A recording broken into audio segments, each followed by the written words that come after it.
Urgent. Prince William just unleashed a brutal public statement about Keir Starmer that's sending shockwaves through Westminster right now. The future king didn't just criticise the Prime Minister. He destroyed him with 7 words that could topple the entire Labour government. And what happened in the 90 minutes that followed is something Britain hasn't witnessed in 300 years. If you want to see how this royal rebellion ends, hit that subscribe button right now, because what I'm about to reveal will change everything you thought you knew about the monarchy. Here's what sparked this constitutional firestorm. 3 days ago, at 11:42 a.m., Keir Starmer took a decision that would shatter centuries of protocol. His government announced plans to slash funding for royal estates by £280 million, claiming austerity demands sacrifice from everyone, including the Crown. His exact words in Parliament were chilling. No institution, not even our most ancient ones, can escape the realities of modern Britain. The monarchy must adapt or become irrelevant. But Prince William wasn't having it. The future king didn't issue a polite palace statement or a carefully worded press release.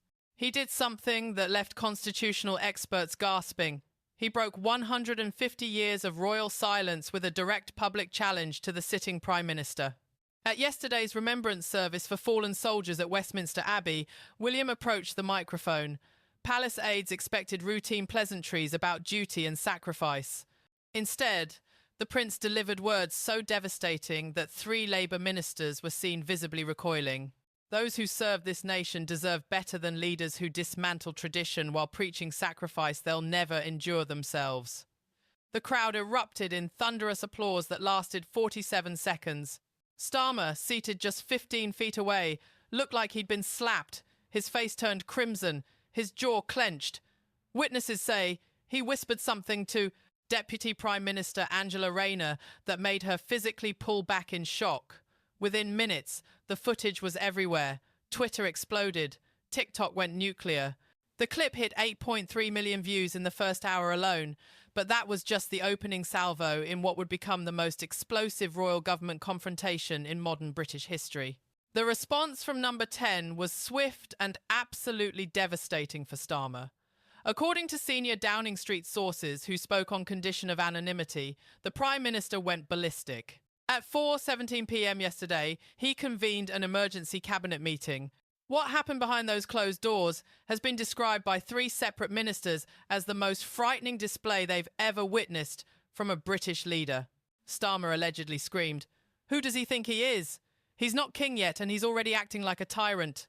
He pounded the table so hard that Rachel Reeves's water glass shattered. His face was purple, veins bulging from his neck. Transport Secretary Louise High later told colleagues she'd never seen such rage from anyone in government. But then Starmer said something that crossed a line no Prime Minister has ever dared to cross. According to the leaked minutes that are now circulating through Westminster WhatsApp groups, he declared, "If William wants to play politics, we'll remind him and his entire family exactly who holds the real power in this country. Parliament can unmake kings just as easily as it made them." The room went silent. Ministers exchanged horrified glances. Even his closest allies realised Starmer had just declared war on the institution that 68% of Britain still cherishes above all others. But wait, because there's something even more disturbing about Starmer's outburst that hasn't been reported yet. Multiple cabinet sources reveal that the Prime Minister didn't stop there. He allegedly continued his tirade, calling the monarchy an expensive relic and suggesting that William's military service was photo opportunities, not real sacrifice. One minister, speaking off the record, described the atmosphere as sickening. Another said Starmer seemed to lose all sense of political judgment, as if years of resentment toward the royal family suddenly exploded in one catastrophic moment. What's particularly damaging is that this wasn't a private conversation with trusted advisors. This was in front of the entire cabinet, including ministers who are already questioning his leadership. The fact that these quotes leaked within hours tells you everything about how fractured his government has become. Meanwhile, millions of British veterans who served Queen and country with honour and dignity are watching this unfold with absolute fury. James Patterson, a 1-year-old Falklands War veteran from Portsmouth, waited 4 months for a hip replacement surgery. 4 months of agony, barely able to walk, surviving on painkillers that barely take the edge off. His pension hasn't increased in real terms for 6 years. He pays £340 per month just to heat his small flat. And yet, Keir Starmer's government just announced a £12 billion aid package for overseas climate initiatives, while veterans like James suffer in silence. The contrast is so grotesque, so morally bankrupt, that even traditional Labour supporters are abandoning the party in droves. We're talking about men and women who stormed beaches, who faced enemy fire, who lost limbs and friends defending British values. They're eating tinned soup for dinner while government ministers enjoy £150 lunches at exclusive Westminster restaurants, chauffeur-driven cars, and second-home allowances that would pay James's entire yearly living expenses. Prince William sees this. He's patron of multiple military charities. He knows their names, their stories, their struggles. And watching Starmer attack royal funding while veterans freeze in unheated homes has ignited something in the future king that nobody saw coming. Here's where it gets even more interesting. Prince William's connection to military veterans isn't just ceremonial ribbon cutting. Sources close to the prince reveal he's been personally funding emergency grants for struggling veterans through a private charitable trust that operates with complete discretion. We're talking about direct payments to families facing eviction, emergency medical expenses, heating bills for elderly servicemen. One recipient, 4-year-old Royal Navy veteran Margaret Collins from Newcastle, received £2,400 last winter that literally saved her life when her boiler broke during a brutal cold snap. She had no idea the money came from William's personal initiative until a charity worker let it slip months later. These aren't the actions of someone playing politics. This is genuine commitment to the people who served, and when those veterans see their future king standing up for them while the Labour government attacks him, the political implications are seismic. Veterans organisations across Britain have issued statements backing William. The Royal British Legion, which represents nearly 200,000 members, released a carefully worded statement praising public figures who champion those who served. That's unprecedented. These organisations never take political positions, but Starmer's attack on William has forced them to break their own protocols. Then something unprecedented happened that nobody saw coming. King Charles, who has maintained absolute political neutrality since ascending the throne, broke decades of protocol with a move so calculated and so devastating that constitutional scholars are calling it a masterclass in strategic warfare. At 7:30 p.m. last night, the palace released a statement, not through the usual press office, not through carefully worded diplomatic language. This came directly from the King's private secretary with Charles's personal approval. The statement read, "His Majesty has observed recent parliamentary discussions regarding royal finances with concern. While the monarchy respects the will of Parliament, it wishes to remind all parties that constitutional balance requires mutual respect between institutions that have served Britain for centuries." The Prince of Wales speaks from deep personal conviction about the welfare of those who served our nation. 23 seconds of carefully chosen words that absolutely obliterated Starmer's position. The palace just publicly backed William's rebellion. They didn't apologise. They didn't distance themselves. They endorsed it. According to 3 senior palace insiders who spoke to The Times, Charles personally edited that statement 7 times to ensure every word carried maximum impact. One aide described the king as quietly furious that Starmer dared to threaten his son publicly. Another revealed that Charles has been consulting with constitutional historians about the exact limits of royal intervention in political matters. The message was clear. Push the monarchy too far and you'll discover powers that haven't been tested in over a century. And here's what makes Charles's intervention even more devastating for Starmer. The king has spent his entire adult life preparing for this role, studying constitutional law, building relationships with political leaders across the spectrum, learning exactly where the boundaries lie between royal prerogative and parliamentary authority. He knows precisely how far he can push without triggering a genuine constitutional crisis. This statement wasn't an emotional reaction. It was a calculated warning shot fired by someone who understands power better than any elected politician. Senior constitutional lawyer Professor Helena Whitmore of Cambridge University called it the most significant assertion of royal constitutional authority in 50 years. She noted that by invoking mutual respect between institutions, Charles was reminding Parliament that the monarchy isn't just a tourist attraction. It's a functioning part of Britain's constitutional framework with rights and responsibilities that can't simply be legislated away by a hostile government. The subtext was unmistakable. Starmer can cut funding, but he cannot eliminate the constitutional role of the Crown without triggering a crisis that would make Brexit look like a minor disagreement. Inside number 10, the domino effect has triggered complete chaos. Within 90 minutes of the palace statement, financial markets reacted with brutal efficiency. The pound dropped 1.7% against the dollar. Britain's borrowing costs spiked. International investors started pulling money out of UK assets. Bloomberg analysts called it a constitutional risk premium as global markets priced in the possibility of genuine governmental instability. Then the political fractures started spreading. 5 Labour backbenchers issued a joint statement praising Prince William's courage and calling for urgent dialogue between government and palace. That's code for Starmer must back down or we'll force him out. 2 junior ministers resigned within the hour. Their resignation letters, almost identical in wording, condemned the Prime Minister's reckless antagonism toward constitutional monarchy.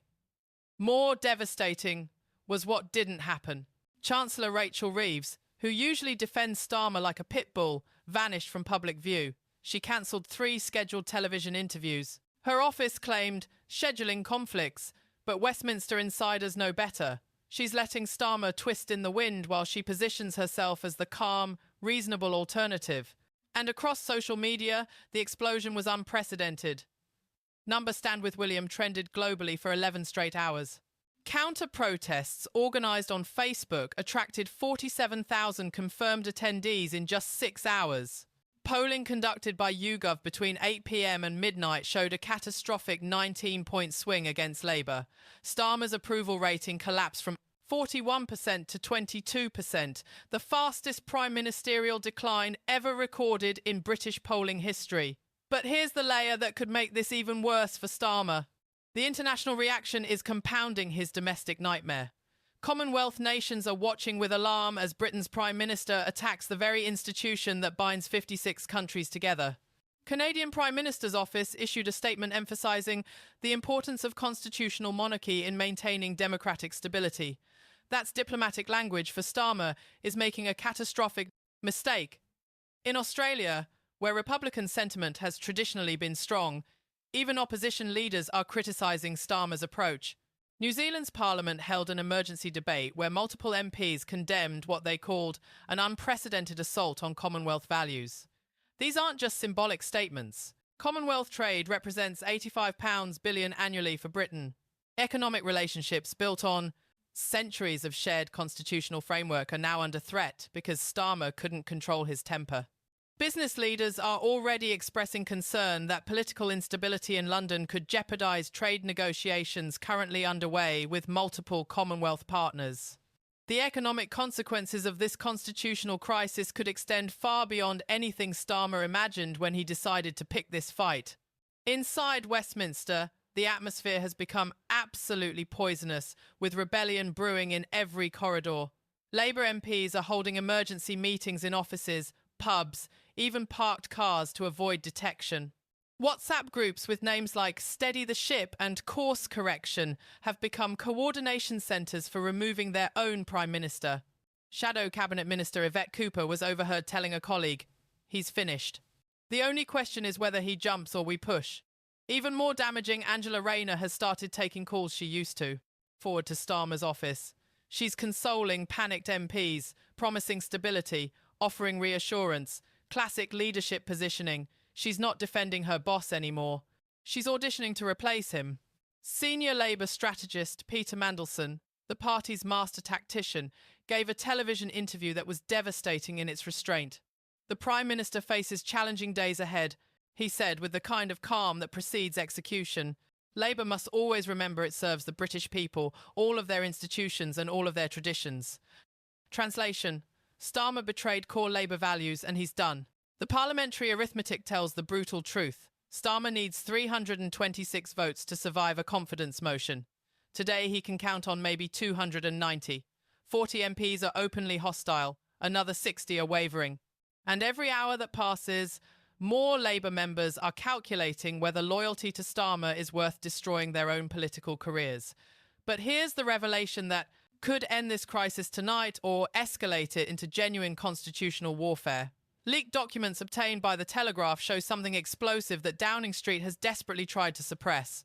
For the past 6 weeks, Starmer's team has been secretly drafting legislation that would fundamentally alter the monarchy's constitutional role. We're not talking about minor funding adjustments. This is a complete restructuring that would reduce the crown to a ceremonial figurehead with virtually no remaining constitutional authority. The draft bill includes provisions to strip royal assent from meaningful participation in governance, eliminate the monarch's right to be consulted on legislation, and transfer ceremonial duties to an elected head of state council. If these documents are real, and if they contain what 3 separate Labour sources claim they contain, then Starmer wasn't just attacking royal funding, he was planning to effectively abolish the monarchy as a functioning constitutional institution. Think about what that means. For 300 years, British stability has rested on the delicate balance between Crown and Parliament. Starmer was preparing to destroy that balance entirely, to eliminate the last check on governmental overreach, to remove the final independent voice that speaks for national unity above partisan politics. The optics of that would be absolutely devastating because it proves Prince William was right to speak out. He wasn't breaking protocol. He was defending the constitutional order itself from a prime minister planning to dismantle it. And wait until you hear what else is in those leaked documents. According to 2 separate sources who have seen the full draft legislation, Starmer's team included provisions to seize Crown estate properties worth an estimated £16 billion and transfer them to government control. We're talking about Windsor Castle, Buckingham Palace, the Duchy of Cornwall, centuries of accumulated royal holdings that would be absorbed into state ownership. The justification in the documents is extraordinary. Reallocating resources from obsolete institutions to meet modern social needs. That's not political reform. That's asset confiscation from an institution that predates Parliament itself. One legal expert who reviewed excerpts of the draft called it the most radical attack on property rights and constitutional tradition in British history. Another warned that attempting to implement such legislation would trigger immediate legal challenges that could paralyse government for years. But here's what's truly stunning. Senior Labour MPs had no idea this legislation was being drafted. It was prepared by a small team of advisers loyal to Starmer personally, kept secret from the broader cabinet, hidden from parliamentary scrutiny. When backbenchers discovered it through the leaks, their fury was volcanic. This wasn't just bad policy. This was conspiracy to fundamentally transform Britain without democratic mandate or party consultation. Meanwhile, Nigel Farage and Reform UK are positioning themselves as the true defenders of British tradition, while Starmer bleeds support from every direction. Farage held a rally in Birmingham last night that drew 12,000 people, triple his usual attendance. His message was devastatingly simple. While Labour politicians attack our future king, we stand with him. While they dismantle our institutions, we defend them. While they forget what makes Britain great, we remember. No complicated policy papers. No economic theories. Just raw patriotic emotion that resonates with exactly the voters Labour is losing. The polls confirm what everyone can see. Conservatives holding steady at 31%, Labour collapsing to 24%, and Reform UK surging to 27%, putting them in first place for the first time in any major national poll. This isn't a protest vote anymore. This is a genuine realignment of British politics triggered by Starmer's catastrophic miscalculation. Farage is playing this perfectly. He's not attacking Starmer personally. He's positioning Reform UK as the natural home for patriots betrayed by Labour's radical agenda. Every Labour voter who cherishes the monarchy, who respects military veterans, who values British tradition, is looking at Farage and seeing someone who finally speaks for them. And with every passing hour, more of them are making the switch permanent. The next 72 hours will determine Britain's political future for the next decade. Emergency Labour meetings are scheduled for tomorrow morning. Senior MPs are demanding Starmer resign before he's forcibly removed. The 1,922 committee equivalent in Labour is preparing formal mechanisms to trigger a leadership challenge. Meanwhile, palace sources suggest King Charles is monitoring the situation hourly and has constitutional lawyers on standby. If Starmer refuses to back down, if he actually attempts to push forward with legislation attacking the monarchy, Charles has options that haven't been used since the 17th century. Could he refuse royal assent to such legislation? Could he dissolve Parliament itself? Constitutional experts debate whether those powers even exist anymore, but the mere threat of their use could shatter Starmer's government overnight.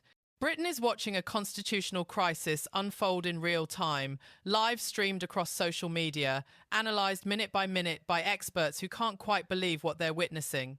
This will be studied in history books for decades as the moment a prime minister forgot that in Britain you can challenge almost anything, but never the crown.